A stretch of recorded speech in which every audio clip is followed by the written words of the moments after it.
Hi everyone, welcome back to my channel, Jalena. Today I'm cooking a quick and easy dinner. I'm having fried cabbage, air fried chicken, and baked sweet potatoes.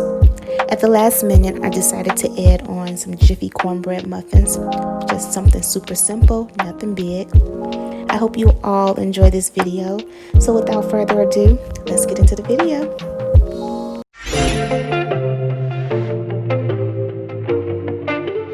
I'm going to prepare my sweet potatoes first because they are going to take the longest to cook due to the size. I'm going to start off by pouring olive oil on top and then wrapping them in foil. I'm going to do them just like a baked potato. I also poked holes into my potato before massaging the olive oil into it. I just used a large fork to poke the holes in them. And then I'm going to wrap it in the aluminum foil just for them to bake.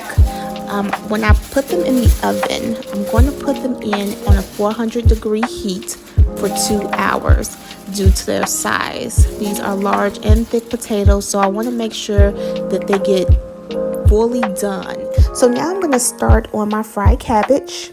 I'm first going to cook down some onions that I've cut. I've cut 1.5 onions, and I'm using the onions because they just add so much flavor to my cabbage. And I'm just going to let the onions cook down for about 6 minutes in some olive oil. When I cook fried cabbage, I always use my cast iron skillet. It's just that I think they cook so much better. The cabbage, that is, cooks so much better in a cast iron skillet. As my onions are cooking, I'm going to add 2 teaspoons of minced garlic to my onions. This is just to add extra flavor to my cabbage. So good.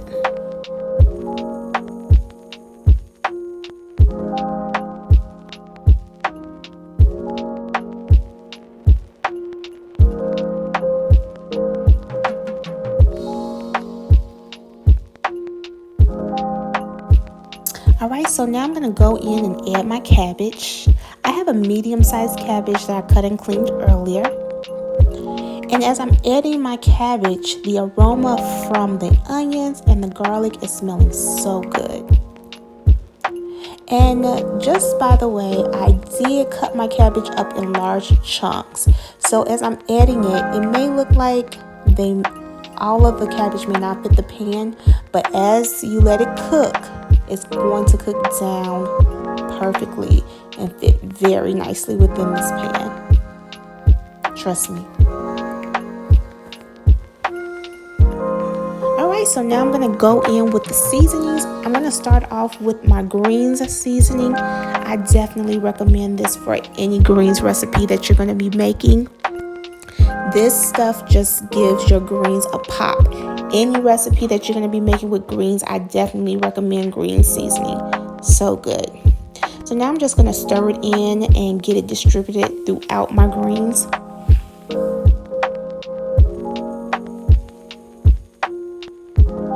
And I'm going to be cooking my greens on a medium heat. And I'm going to just let them sit on the stove and just simmer for about 30 minutes on a medium heat just to cook down. Next, I'm going to add my seasoned salt. I'm just going to give it a little shake there.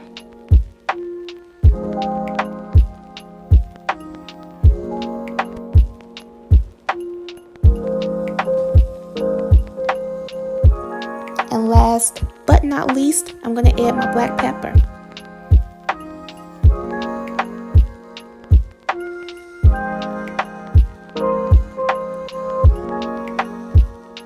And then I'm just going to stir all of my seasonings together within the greens.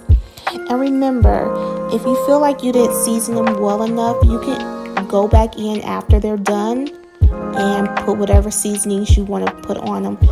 They are still going to be excellent. Alright, so now I'm going to transition to preparing my chicken that I'm going to air fry. I'm using leg quarters that I've already cut and seasoned off camera. And when I'm air frying leg quarters in particularly, I prefer to cut them in half because it's easier for me to work with within the air fryer.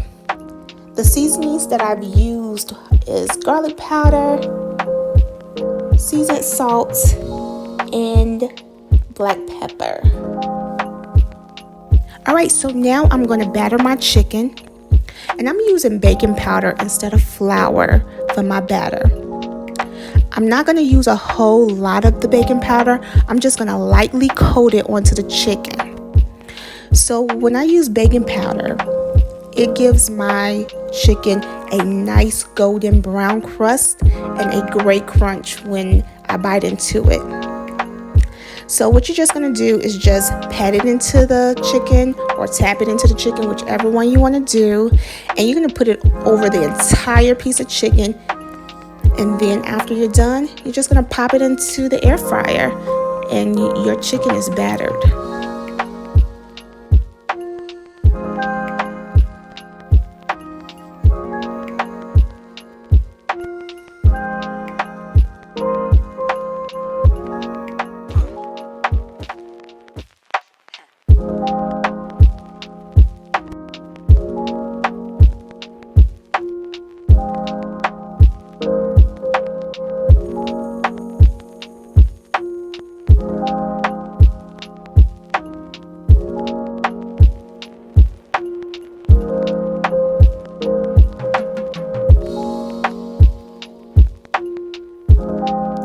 Alright, so now I'm going to add my chicken to my air fryer.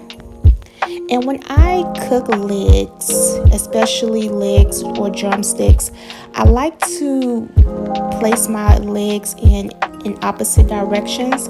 Now, there is no particular way in placing your chicken. This is just a way that I prefer to do it. And I also like to give my chicken a little bit of space when placing them into the air fryer. It just allows them to cook evenly. I don't want the chicken on top of each other. So I decided to add a thigh to this batch of chicken due to having the space in the air fryer. And now I'm just going to set the temperature and time that I want my chicken to cook. And I'm just going to cook it at 20 minutes for right now. Once the 20 minutes is up, I'm going to flip my chicken over and either set it again to 15 to 20 more minutes, depending on how the chicken is looking. So this is what my chicken is looking like after the first 20 minutes within the air fryer. It's smelling good, it's looking good, it's starting to develop that golden brown crust that I'm looking for. But I want it to develop on that other side as well. So I'm just flipping the chicken over. And then I'm just going to add it back into the air fryer for another 14 minutes because I don't want the chicken to dry it out. So I'm not going to add it for the entire 20 minutes because that could dry my chicken out. I still want it to be juicy.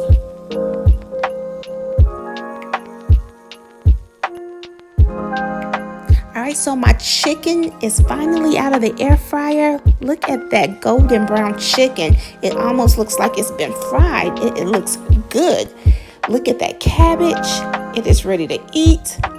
Have me some sweet potatoes. And then I just decided to make some corn muffins just on the side. But look at that chicken. I cannot stop looking at my chicken. It looks so good. Alright, so we are ready to eat. Alright, so I have made my plate because it is dinner time, and I have taken half of one of my sweet potatoes, and I'm just going to add some I can't believe it's not butter and cinnamon to it, and it is going to be amazing. But we are at the end of this video, and I hope you all have enjoyed watching this video as much as I've enjoyed cooking the food and making the video.